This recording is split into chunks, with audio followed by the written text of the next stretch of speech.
Hello, my name's Angela Daymond. And I'm Paula Doyle. And together today we are Going crazy. So by the time I'd got all the way to here, you could then get another piece of silk or something like that and add that on as well. Very good. And you know, just like foundation piecing, you can just keep working round and round and round until you fill up your entire area. So I start with my itsy bits, and you see I have a fancy itsy bit, and I'm just going to plop it right there in the middle, wherever I want to plop it.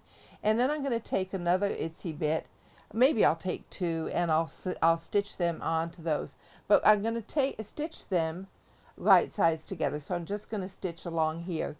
You can see the difference between commercial fabrics and naturally dyed fabrics. That's right, but mine's already quilted.